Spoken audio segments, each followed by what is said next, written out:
Hello, everyone. Welcome to the Doom Productions podcast, a podcast hosted by Doom Productions. I'm Jordan. And I'm Ethan.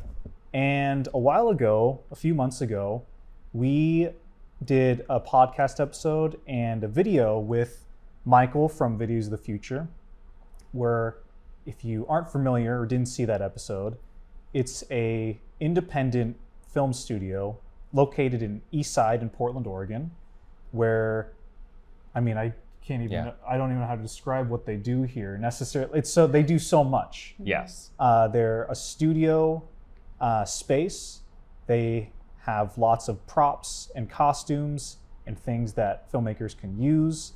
They kind of act as a hub for filmmakers to meet through. They've done a lot of community events. They put on, community events. Mm-hmm. They do networking nights. They make their own feature film, or not Features maybe. soon. Coming soon.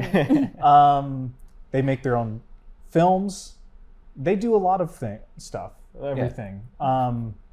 And Michael, in discussing with them, he kept referencing this mysterious person named Allison, the brains behind the whole thing, the person who's getting it all done, someone that the studio could not exist without. So, is that fair to say? Do you think? That's quite a lot to live up to, but maybe. I kind of think of it as like Michael has a lot of the creative ideas, and I kind of help him make them happen. Gotcha. Yeah. Well, anyways, if you didn't catch that, we are here with Allison, talking with her about what she does here. Yeah. So, how did you get connected with Videos of the Future? Honestly, I responded to a Craigslist ad, and then it turned out to be legit. Nice. And That's always the thing with Craigslist ads. I know. You never know. And I got really lucky, and Michael and I get along really well, and it's just like a perfect fit. I'm Nice. very glad I found it. Yeah. So how long have you been here now at Videos of the Future? A little over 6 months, maybe like 7. Nice. Yeah. It's not that long, but. Yeah. So what would you say you do here? We gave our spiel. What would you say is your main thing? No, that's pretty spot on. We describe Videos of the Future as being in 3 parts. One is like a studio space that we rent out to people, and we also have gear and props to rent too. And then we make our own stuff. So we're also like part of production company, and we make our short films and are going to start making features hopefully in the summer. And then we also put on community events, is what we call them. So you guys were perfect. We do like networking nights. We're gonna do like a women and like gender queer filmmaker night. That's in the works. We do like, people have asked us to do like a sound mixer meetup. Like we did like holiday parties. So we do different like events to help network people. We did a fundraising forum where we had like a panel of people who successfully raised $10,000 for their short films, and we sold out pretty much. It was pretty packed in here, and people got to ask people questions who have successfully raised money, and we do a lot of stuff like that to help other people in the community. So that was a night I really wanted to go to. I can't remember what we had, or something came up, but I went to school was Kitty one of the speakers, right? I went to school with her and Vincent. And cool. I can't remember. I knew everybody on the panel, I think. It was like, who else was there? Hannah Mae Cumming and Emma Kogan. Yeah, they did Baby Fever. And Fanatico. And Camp Calypso. Fanatico's awesome. Such good movies. I love that you guys know that. That's cool. We went to school with I went to school with those people. Hijacked my education next to them by just going to class with you, even though I wasn't at PSU. That's the way to do it.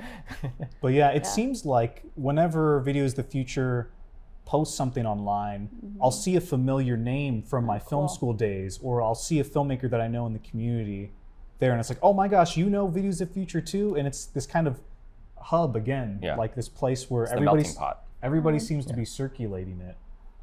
Which is really, really cool. Oh, thank you. Yeah. It's a small community, but I've met like tons and tons of people through it. So Yeah.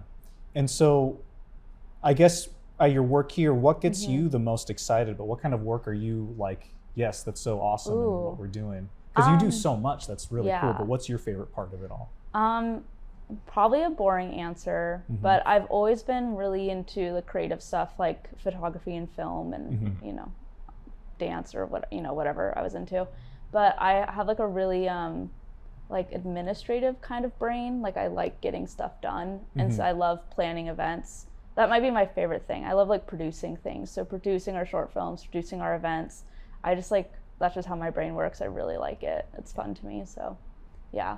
Most people would want to probably be envious that I get, part of my job is like to be on set multiple times a month, but it's not I like it. It's not my favorite part. I like other stuff better. So I think that's the opposite of a lot of filmmakers who feel like they're more into the creative stuff, and the administration stuff is like not their cup of tea. Yeah. I don't know. I've always been drawn to like within film, like I was a film major, but I really liked learning about film and writing about film much more than like creating it. Yeah, so for some reason that's my little niche interest as opposed to making them myself. So, yeah. And you went to U of O, right? University of Oregon Film Program. Yeah. When were you there again? Can you remind me? I graduated in 2020, so 2017 to 2020. Yeah. Okay, yeah. So which is another weird connection, or kind of.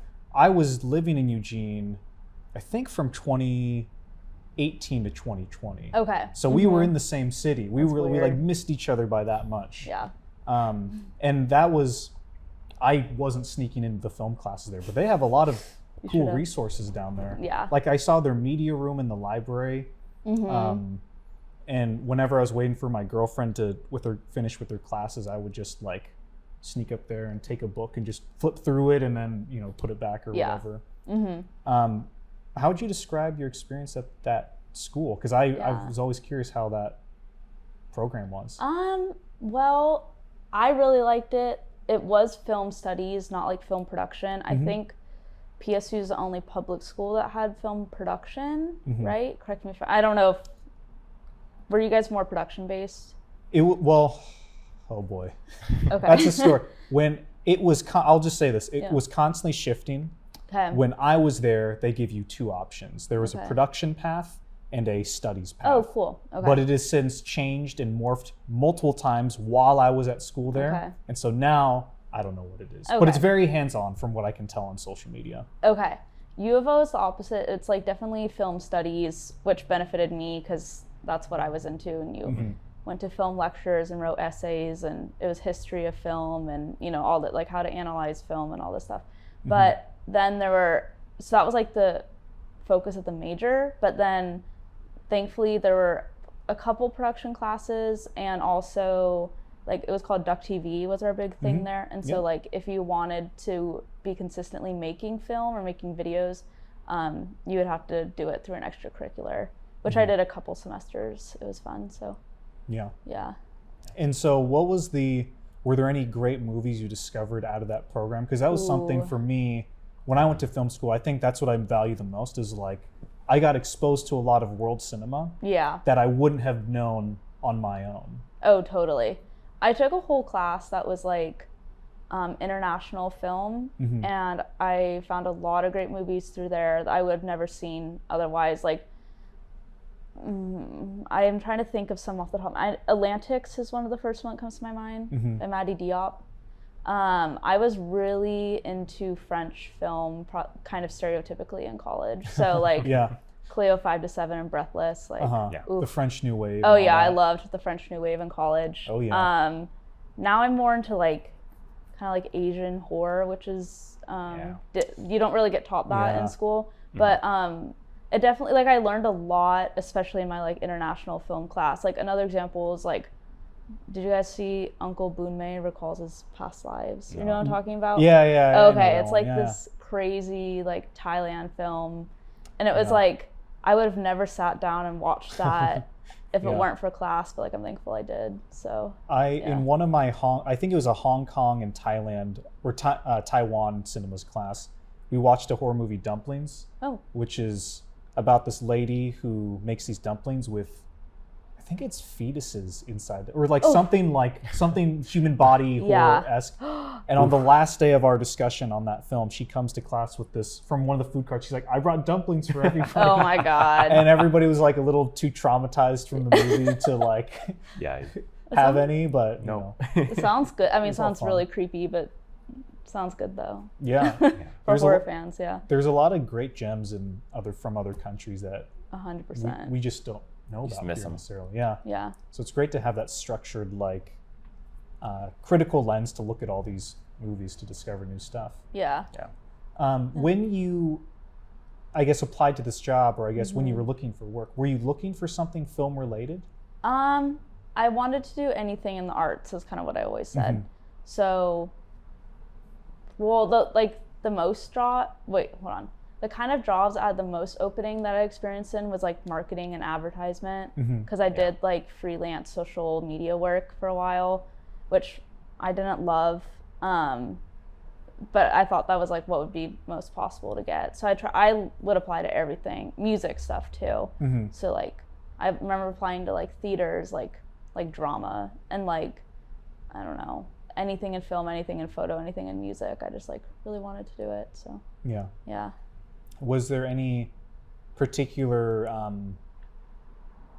I guess it's so hard to pin down these, like remembering back, was there any particular thing, whether it be a movie or like an album or photography or photo thing that really inspired you to get into the arts, or was it just something you were always into? Yeah, the story I kind of like say or tell is like, when I was younger, I knew I was pretty artistic, but like, and was into different things, I guess, but I thought art had to be like painting and drawing. And then I had a friend who was like, let's have a movie marathon. I was like, yes, I love movies. And he was like, let's do it by director. And it was Wes Anderson.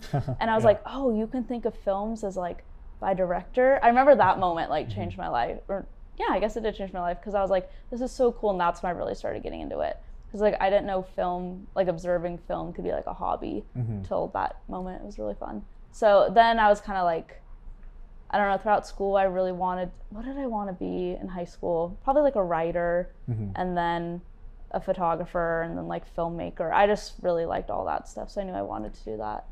Did you notice a change in the kind of movies you would watch from when you were early on starting to get into cinema versus how you watch movies now, or the kind of movies you watch now? Yeah, well, like I was all gung-ho Wes Anderson, still am, but that's like, I don't want to say basic's not the right word, but he's like very popular. Like I think when you're just starting to get into film, he's one of the first people you like think he's about. He's very easy way into entry. He's a gateway. There we go. That's perfect. Yeah, and then like I said, I got really into French stuff, and then I got really into horror, and right now I'd say I'm really into like, well, I'm on a huge Gaspar Noé kick right now, so like French horror. I need to see Ox Eternal, whatever the new one that just came out. Well, that's Vortex. There's one called like Ox. I can't find it anywhere. I know it's nowhere to be found, but it came out last year apparently. Yeah. But, well, I think I just moved next to Movie Madness, which is changing my life. Wow. And I think I'm gonna look for it there, because I've seen stuff there that I haven't been able to find streaming wise. So. What's your favorite Noé movie? Ooh, Climax, easily. Which again, oh my God, that movie is like one of my favorites of all time. It's so good. So. That's a trip. I think that's one that everybody should see at least once. Yeah. That's how most of his movies are, I think. Yeah, I mean, some of them are really rough to watch. Like, what was... Irreversible. That's the one that's the one I know. Christ, that's the one I know. Yeah. Have you seen it? I haven't seen it, but I know that one. It's so hard. It's well made, but I don't have fun watching it. No, you don't. It's like, okay, I guess.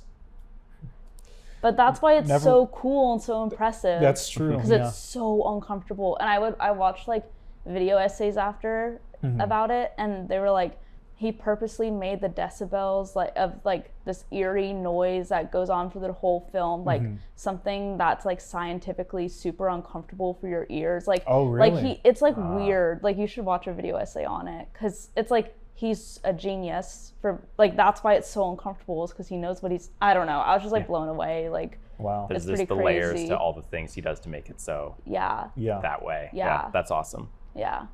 So. Yeah. Wild guy. I like his movies. So messed up. Well, Irreversible again. That's very hard to watch. Yeah. Not the entry level movie for him. No, What would be Climax the- but might be. funny Climax. enough, that I think Irreversible is probably the one most people start with. That's probably his most Really? famous one, I think. It's the only one I know of, honestly. Okay, I went backwards. I did that one, and then why am I totally blanking? Love. The next, oh no, Love's the first one I saw, and then Climax, and then the other one where it's like all the point of view. Enter the Void. Enter the Void, and then that one's pretty wild. and then Irreversible, yeah. Are there other directors right now, aside from Noé, that you've been Really into. watching? Yeah. Ooh. Right now I'm trying to watch this is not a director, but I do things by like chunks kinda. So I'm trying to watch movies Mia Goth is in, the actress. yeah. Because I really like her. I don't know what I'm on. No, I don't know any other director kicks I'm on right now. This is the filmmaker problem because I always have to pull up my letterbox Yeah, to literally, double like- check. I want to go look at it, but it's in another room, so. Yeah. Yeah. Oh well. Yeah. Yeah. How about you guys? Oh man. I have really terrible when I'm making. Well, just in general, because we do. We're horrible movie watchers compared to Okay. being. Because we're. The way I explain it is this: we spend all day working our typical 9 to 5 yeah. jobs.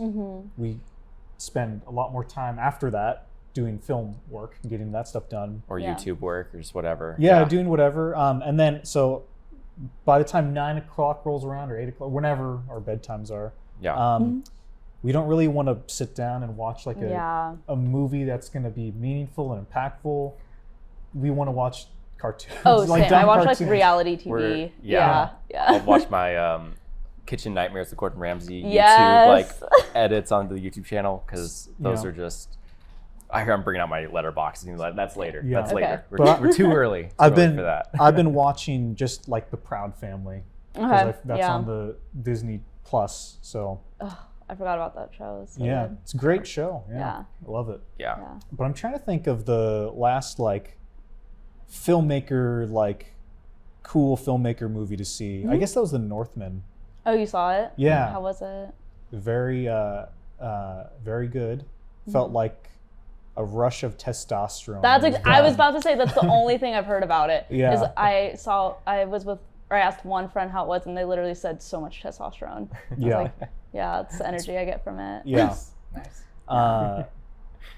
And then I think that would be my cool filmmaker answer. Okay, Was yeah. The Northman. What about you?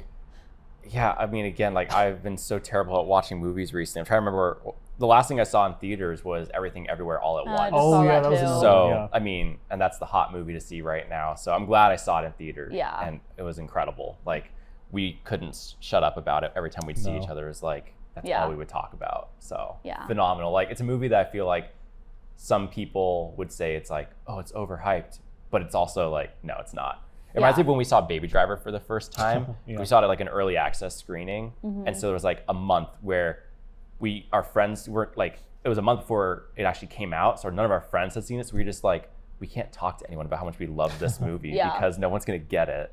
But I would just rant to my girlfriend about it. And she was like, you're overhyping it. I'm like, no. And You then don't she saw it and understand. she's like, you didn't overhype it enough. It was really good. Yeah. I was like, Yeah. yeah, I know. So yeah, I think that's probably the big one I watched recently. Yeah.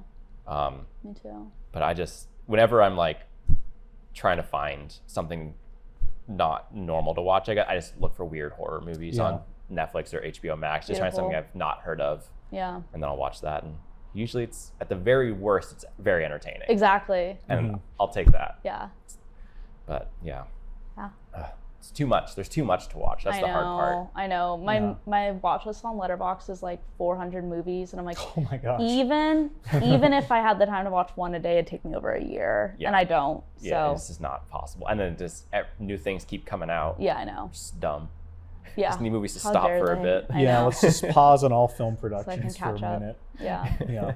I know the one that my next watch list one it's like in my Hulu queue is Titan. Yeah, same. Stop. I love her. That director. We love Raw. We're Yeah, such me too. huge fans of Raw. Her other Me too. short film she made was awesome.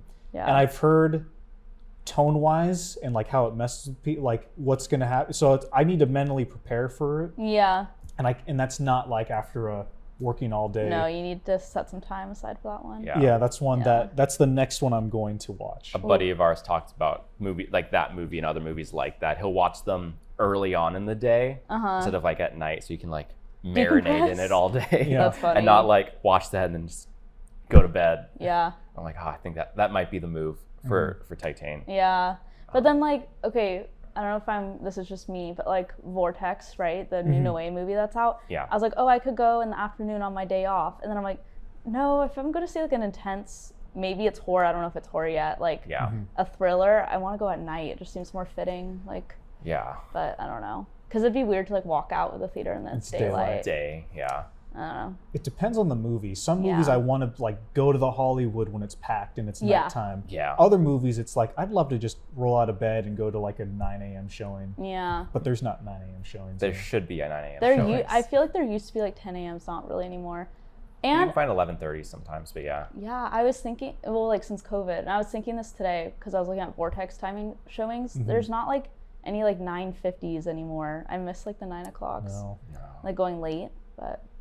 I think the only exception, but that's for bigger chains, is like if a new Marvel movie comes out or like a big blockbuster. Trying to fit screenings, Yeah, but it makes sense because in the theater, employees are there till like 1 a.m. and that's not fun. But like I do like going to like shows at night, but yeah. Anyways, on that tangent, a beautiful tangent. Because I'm just thinking of more things, but I guess I should focus it. What's your schedule like here? So like, what does your day-to-day look like? I know it's probably a big mix of everything, but what's cool and really unique about this job is I like pick my own schedule. And I'm on salary, so I basically just try and make sure I'm doing like 5 days a week and just pick like 2 days off that we don't have anything going on or like rentals or whatnot. So just my day-to-day really depends. Like I try to do 10 to 6. Michael tries to do like 11 to 7.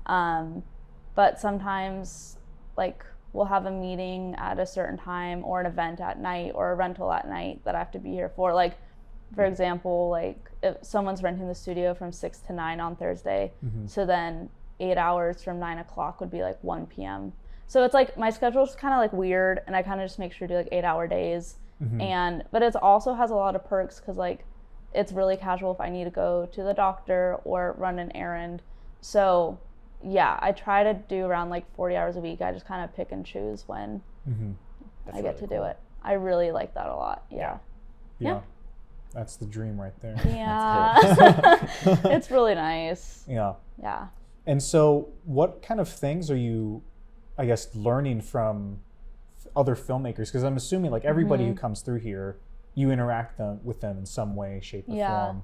Are there any things you're picking up, like advice you're learning from these filmmakers who are coming through? Yeah, I've learned a lot. I don't know about like advice that's like important enough to like relay, but like I guess I can see what makes a production good and what makes a production bad. Okay. And a lot of it is kind of like how much you plan. Planning is huge. I think like whoever's producing these projects, you have to be like really meticulous with time. That's like the huge one, because all the times where the projects have gone like not bad, but like annoyingly so, that people who rent this space, it's just like they weren't planned enough. They have like too many people were here at the same time not doing anything, or like I don't know, it's just interesting to watch what things go wrong. And so then like Michael and I learn from our productions and our mistakes we've learned, and how to like, and things we observe to make it better for next time. Because like the example, there was like someone here or like a team here, and they called in like too many people, and people were like hungry, and then they weren't doing anything, and there wasn't enough food. It's just like you kind of like see stuff happen. So you like, now Michael and I like, okay, when we have extras, we're gonna make sure we schedule it so all the extra stuff gets filmed at one time, so they're not like waiting around. I don't know, you just kind of, it's like little stuff like that you kind of like pick up.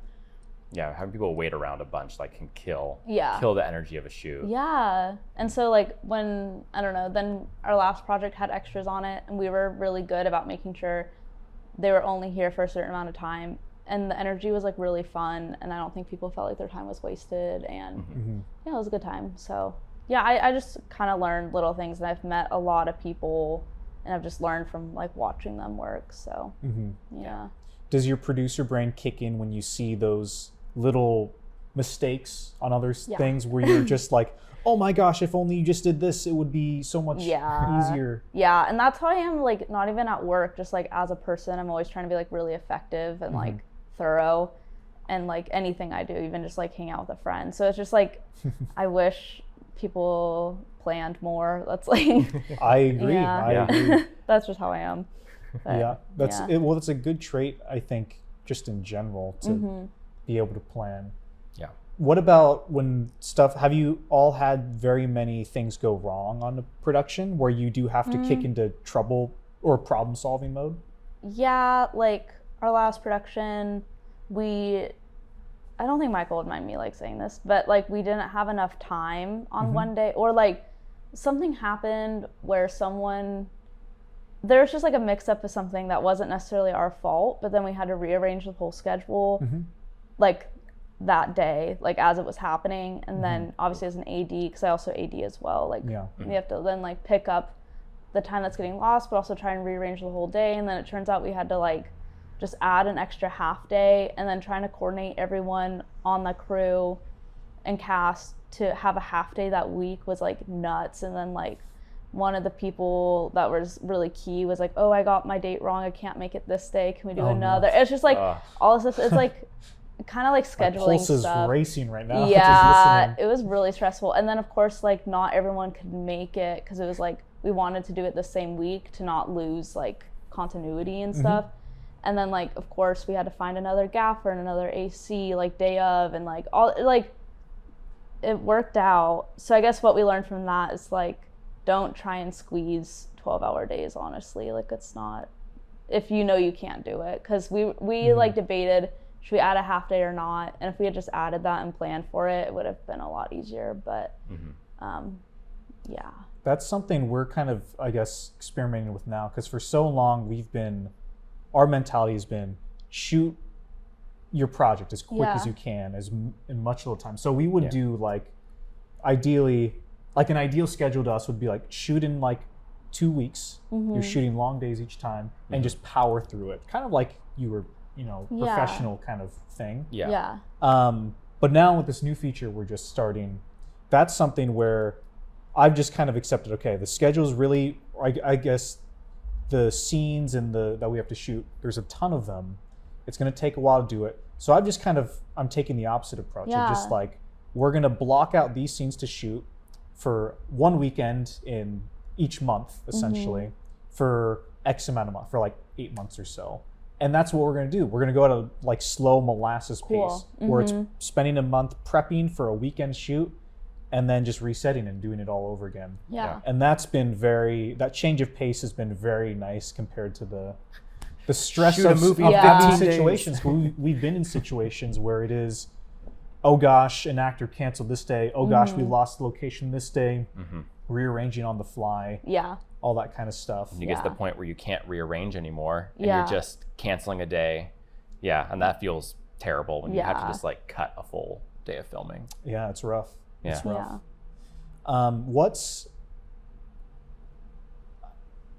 Yeah. I don't think it's too early to talk. If you can say, what are you working on with Videos of the Future? What projects are you involved with right now? I actually like can't 100% confirm. We have like some projects in our queue kinda, and like Michael's like written scripts for a couple.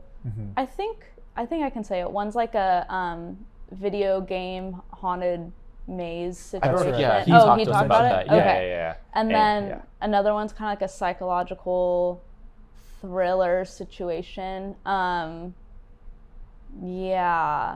Called like Psychotherapist. So it's going to be about what it sounds like. And then he has like this other idea for like a surrealist film or like short film. I don't really know how to explain that one. That'd be more of his thing. So I kind of like, those scripts are written, and like my job is kind of to like put together the casting calls and the graphics and stuff. And I've started those, but we're not ready to like officially launch them yet. But those are kind of what's coming up. And then I think the plan is after those 3 are made, we want to do a feature. So Yeah, Nice. that's what we're working on. And so after you do the casting call and the graphics and all that, then do you shift into scheduling, I'm assuming, once you get all those people involved? Yeah, we'll like go through auditions and like, you know, choose the people. Yeah, and then there's scheduling and like there's stuff you have to do with like you have to get sizing from people and you have to like get dietary needs from people and like what else do we do? Like contracts, like talent release forms, yeah, all that stuff. So, and then we do like pre-production meetings, table reads, and then we usually shoot. That's like normally our timeline. So, yeah, I'm in charge of like scheduling all of that stuff. Maybe it'd be a little bit redundant, but is there any advice you have for filmmakers who aren't as skilled as the planning side of things and the logistics? Well, Michael was a huge help to me, which was awesome. I like say this a lot, but I did filmmaking at college, and then it was nothing like what the real film industry is, honestly. Like, and I don't think there's anyone in school that showed us the ropes of like how to do pre and actual production like properly. So I learned a lot from Michael, and then what I did was I made a checklist on Google Docs of everything he taught me, and so every time we have a production, I like go through the checklist and make sure I have everything done. Like, it was just really helpful for me to like write it all down, and I would suggest that to other people because there's no way I'd remember to do absolutely everything off the top of my head. Yeah. So it's really helpful to be like, this is what you need to do 2 weeks before, 1 week before. I don't like bring day of. Like I just have to write down everything. Yeah. And then I'd say that was super helpful and helps me stay organized and like having a calendar and then using Doodle Poll. Like I'm just like just lots of scheduling stuff out there to make it easier. Yeah. I'm a huge Google Sheets user. Yeah. Like that's where I'll put like what I'll typically do. My very first logistic thing is I'll do a breakdown of the script by scene. So it's like scene 1, interior, exterior, location, and like you just, so the very far left column is the scene, and then each column to the right is like information about it. Okay, cool. And then once that's all done, then I start messing around with scheduling and like lumping location by location or by cast. And that's, but from that master document of like the breakdown and everything, that's where it's like, okay, I can look at what needs to be done to make this movie, and similar to what you do, I'll like similar just, okay, I got to do this month, and then this day, this week, different a task for each day or whatever. And it's a lot. Yeah. It's a lot of hard work. Yeah, for sure. That's why like, do you help the pre-production? Yeah, I mean, kind of how we do our stuff is like, if you're director, then you're the one doing all that. So like for my movies, I'll go through and I'll do the same breakdown. I've adopted with my last feature I shot last year. I adopted pretty much the identical structure that you do. So yeah, it's the same Google Sheet breakdown. A lot of tears of, oh my gosh, how do you make all this work? Yeah, been there. But yeah, same thing. What's that? I know you talked about just a checklist. I'm sure that it shifts, but like, what would you say are like the key? If you're making a generic checklist, what would that kind of look like, or what would you suggest someone started at? Pre-production, production. I mean, like, but I mean, like in the pre-production, I guess specifically thinking that producer cap still. I know it's kind of on the spot on that. No. I mean, it's kind of what I said before. Like, I don't know if this is like so boring to talk about, but I make this like is the good stuff. Okay, good. People need to know this like stuff. You're saying, no one learns this, so that's why we think it's so important. Nobody taught you how to do this stuff in film school. And I went to a hands-on producer when no one sat down and was like, here's how you break down the script. Here's how you schedule a movie. No one talks about that, so this is good stuff for people to hear. Yeah, I mean, like also I do split some of the work with Michael, so it's not like entirely, this is not going to encompass everything, but what I do is I like make a Gmail group with everyone in there. I'll send out a Doodle Poll for the table. Wait, what comes first? Yeah, table read. We usually do like 2 weeks before. Michael usually does the shot list because he's usually the DP, and then we go over the shot list 3 different times so it can get through my head, which makes it sound really dense, but it's like, or makes me sound dense, but like, it really helps me drill it in for like day of shoot, because like it's like his scripts and his vision that he like explains to me, but going over the shot list multiple times really like preps me for being on set. We'll do the same thing. Yeah, I have to do it multiple times. we also go through and make a prop list, like go through the script entirely and make sure, you know, who has what, and like assign certain people to get certain things.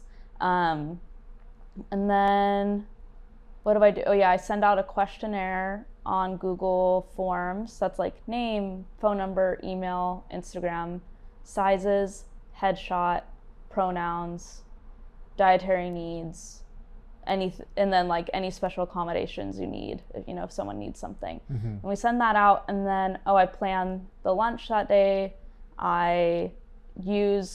We also ask people for a 1 to 2 sentence bio, because we make like social media features with who's doing what, just to shout them out. And then if you tag them, that gets the word out about your project. This is also more of like a business side of thing, like videos of future thing. I make like trivia based on what short film we have coming up, just to help like generate awareness and like hype, I guess. Yeah. We post the casting call and like a bunch of Facebook groups. I have like a checklist for where to post casting calls. And then we do like more doodle polls for scheduling the actual shoot date. And then we do a pre-production meeting. Like we try and do it the same week, like a couple days before, just to like double check everyone's on the same page and knows what they're doing that day, and like get familiar with equipment or get familiar with the mask if needed. And we just try and make sure everyone knows what's going on. And then I make the call sheets too. I try to do that the week before. And yeah, Michael and I kind of do probably similar to you guys. Like we'll be like, oh, these are the scenes that are filming at this house, so we're going to schedule those scenes all together, even if they're not consecutive in the story. And like I also go through the shot list and determine like the run time for each shot based off my guess, and then go through it with Michael again. So I print off call sheets, I get my binder ready, I start scripty, like I don't know, just does that help? No, that's I know great. that's boring, but yeah. Well, and a bit of advice I can throw in there too, not to you, but like whoever's listening. That's why it's really important for you as the filmmaking team or director to know your script inside and out. Yeah. Because when you're looking at these just blank numbers on the screen, like scene 2, interior, exterior, blah, blah, blah, whatever's in there. I mean, I'll put in a tag of what happens in the scene. Yeah. But you're not always going to have that luxury necessarily. Sometimes you need to make those quick decisions. And so when I look at scene 3, I know exactly what scene's 3's, what's going to happen there. Yeah. I know why that scene's in there. I know what the characters are doing. And that way, when you're making those logistical changes and shift, if like, oh no, this scene, we can only shoot it the day, but it's scripted for the night. If you know the scene inside and out, and no, it being set at nighttime is important to your continuity or the mise en scène, the character arc and everything, if that's crucial, then no, that has to be set at night. Yeah. There's a lot of things to consider and choices to make when you make a movie, and I think it's important that you know your script inside and out. So when those logistical things come up, what can easily, you can be flexible on, and other stuff you can't be. Yeah. Another piece of advice an AD just gave me on our last project, which I haven't used yet, so I don't know how super helpful it is, but on your shot list, they recommended adding a column that says what characters are in the shot. So like good. If you need to... Oh, that's really good. Yeah, because like, I know like in our descriptions we'll be like, Becky says this to Tom or whatever. But then like sometimes there's so many words in the description, and just like they said, like just having a separate column, because then if you switch stuff around, you could be like, oh, I know you and you are in this, and like it's more like, it's just easier. So I'm gonna try that too. That's a really good one. Yeah. That's always within, and I think right now we're pretty macro still, because even within the scene, they're scheduling what order do you film the shots in and all that stuff. That's a whole nother.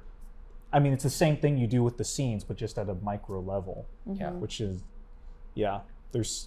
that's a good tip. I'm gonna use on the next time we shoot. Yeah, but like I learned a lot from someone sitting down and like showing me the ropes. That would be my like recommendation to people, but not everyone gets that lucky. So you learn it the hard way. Like you just do it. Yeah, and you make a million mistakes until eventually you figure it out. Yeah, but I mean that was what was so funny about last summer, because I was always the production like pre-production like person on like schedule and all that, and that was my because I've been the main kind of director on most of this stuff, Yeah, not all of them. Because last year I made my first feature film with a full cast. Because the year before I made a feature film, but it was on my own. Yeah. So it was a very different experience. So I had since like 2011, like almost like a little over 10 years of experience of like all that pre-production work. How do you do that? What goes into that? And then getting to a point like, aha, I have this great format that I have for myself. And then just you get being able to watch, pass that to you was just like, and you get to watch me ruin it. No. But just like having that to just give to you to use, and then I'm happy. Well, it was nice that you didn't have to go through 10 years of just how do you do this? Oh my gosh. Yeah, I would have crashed and burned so bad without all of that. But I mean, I'm very like ADHD. I'm all over the place. I'm very scatterbrained, and I'm just used to my thoughts being everywhere and just hunting for them. But trying to force myself into this place of being used to over planning and finding how much better it is to have that. And like I've discovered in the last year, because I do social media stuff for another company, and just over planning for myself and like making like generic like templates for myself where it's like, I know I'm gonna be making this style of post every week, so why not just make a template that I drop everything into and remix it, and like that kind of becoming part of my workflow now has really changed my perspective, because I used to be, I'll just start from the ground up every time, and I feel like that's just a huge waste of energy. But and from your producing side, sounds like just having that stuff ready to go, and it's just a rhythm you get into is so great. And then it's not so overwhelming the second time you do it, and the third time you do it, it becomes a bit more natural. Yeah, templates are great. That's my advice. Yeah. You've talked a lot about the logistical, producing, administration side of things. Do you have any desire? You said you're a photographer, and your photography is great. Thank you. But do you have any desire to do that for film and to take a more creative role in a film at any point?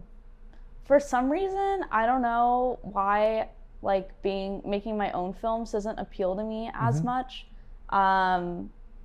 I don't know. It doesn't. I like helping other people's projects, and I think if I were to make my own stuff, I don't know. For some reason, I just feel so much more comfortable in photography. You know what I think it is I don't think I'm much of a I don't want to say leader, but like I don't see myself being like a director very much. Like I'm not good at like, not that I'm not good, but I don't enjoy telling other people what to do, or I don't think like my ideas are, I don't think like that. I don't know. Like I like, in terms of the creative side of things? I don't know why that is, but I just like really like producing other people's stuff. I just don't think there's something I'm like super, super passionate about, unless, I don't know. I'm just like in photography, I like telling other people's stories even within something I like to do. So if it were like an opportunity that was like, maybe like I'm really into like news and like photojournalism and like a documentary. Yeah. So I think I would be much more likely to like make something that's documentary style, or like a video for like Vice or something like that, than like making my own narrative short films. I don't know. I don't think that way. I don't think. Yeah. But like I love studying them and I love helping other people make them. But for some reason, I'm not creative in that aspect. But in a lot of other ways, yeah. But, if you were given the keys to make a documentary of whatever you wanted, what would you pick? What do you think? I know. Oh my God. This threw the hardest question ever. I've never thought about it. I really care about like social issues, so it would probably be something along those lines. Like, like something I was really passionate about and still am is like women's rights education around the world. So it would probably be something along those lines, or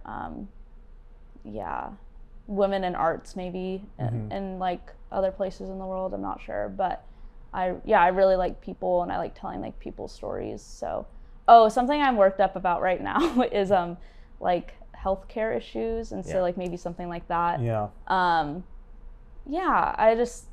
That's what I care about, is like people. And so if I could make a documentary about, like, to bring awareness to issues like that, I would do it. Awesome. Did you ever see much like direct cinema or cinema verite in film school at all, which is technically a documentary, but it's kind of like a subgenre within the documentaries where I think direct cinema, or no, cinema verite, I think that was the French one, where they would like kind of orchestrate situations to a certain extent, and direct cinema was much more just no interference, just kind of fly on the wall, just presenting things pretty much as unbiased as you can, but there's always, that editor's bias just a little bit. I feel like we definitely saw stuff. Like I can think of like a very guerrilla, like Cuban movie we watched in school about the revolution. I don't know the name of it. I can think of like some other stuff, but I mean, no, maybe not explicitly. Yeah. But my favorite movie is like somewhat cinema verite. It's called Skate Kitchen, and it's like, it was about these group of girls in New York that exist and are real girls and they're skateboarders. But the director like met them on a train and like made a fictional story about them. But it was like their story, but it was like acted. Like they were that's reenacting like themselves, kind of like their life, and gave them like fake names. So it's not like technically cinema verite, but like really an ode to that style, kind of, because it was like their life. And I really 2018 looks like. Yeah, I really like that style, and like telling true stories and bringing awareness like true things, because this was like their life as female skateboarders in New York, which they had their maybe hardships. Like it was just very interesting. So I like things that are very like real life. Well, that's a perspective that I haven't seen very much, and that's, now that I hear about it, it's like, oh gosh, I got to see what that's about. Like, that's definitely something I want to check out now. Skate Kitchen. Yeah, I recommend it. Are there any other in your top movies? I mean, I think we've talked about this a little, but your top movies, your favorite movies, they aren't all like documentary. No, it's Skate Kitchen, which is like very indie documentary, Sundance, and then it's like, if we're thinking like top 4 on Letterboxd, it's all horror. Yeah. It's like Raw, Climax, and what's my other one? I don't remember. But it's definitely horror of some sort. Oh my God, wait. I need Suspiria. Yeah. So it's the original or the remake? The original. The original, yeah. Both very good though. Yes. Yeah. So I really like horror too. I don't know. Yeah. I feel like there's a documentary twist you can take on a horror movie or something. Oh, probably. Blair Witch, kind of. Yeah. Oh, yeah. You're right, yeah. There was a web series I never finished on YouTube. I just never got around to looping back to it. I don't remember what its title was, but it was about this documentary crew following people who sleepwalk, but then it turns into a horror like documentary, because it's like, they think it's just they're documenting this guy who has this very weird version of sleepwalking at night, and then it turns into this whole like crazy thing. I never got to see where it went, but I need to hunt it back down and find it. It's a great premise. Yeah. Not to go on a tangent, but my best friend like went to Sundance the year COVID happened, so 2020, and they said there was a film there that someone was filming a documentary of a submarine somewhere in Europe. Like Germany or something like that. And while they were filming the documentary, there was a murder that went famous. And so the person's footage like helped the murder case, because they could see who was where and like who was acting weird and all this stuff. And so, I don't think it got bought. Like I try and search it up sometimes, but I really want to see that. It seems really cool. That's the bummer about there's distribution. Is sometimes these great movies that get played at festivals, they're never bought, or they're bought and then locked behind like the studio vault, where they're just not distributed properly. Or it's a shame that some of these great movies just go unseen, because that sounds fascinating. Yeah. Maybe I'll try and search it again and see if it's been a couple months since I looked it up, so we'll see. But that's awesome. Yeah. Is this the time to transition to the next part of the podcast? How long have we been going? Oh yeah, 49 minutes. Well, I don't know. Do you want to do our normal thing? Sure. We kind of touched on it a little bit, but I don't see why not. We have our closing 2 segments for our show is what are you watching? Okay. What are you making? What are you working on? Okay. I guess what are you watching like we've kind of talked about it. Yeah. But maybe instead of this, what are a handful of movies you would show to someone to be like, this sums up my taste in movies? Wow. Okay. Well, I'd probably. Oh, that's so hard. Do you want to go, Definitely. Ethan? Yeah. You're just gonna throw me under the bus too? Can I look at my I letterbox thought of while the we question. talk? Oh, absolutely. Okay, yeah. good. Absolutely. Definitely, Suspiria is my first one I think of. Yeah. Because it's very like campy, and I love the lighting in it. Mm-hmm. I think that's why I like it so much, because I'm really drawn to that. That just bathed neon look of the lighting in that is just gorgeous. Yeah.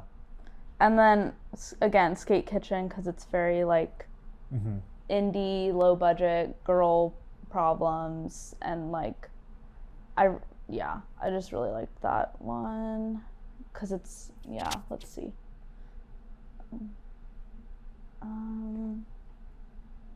How could you do this to me?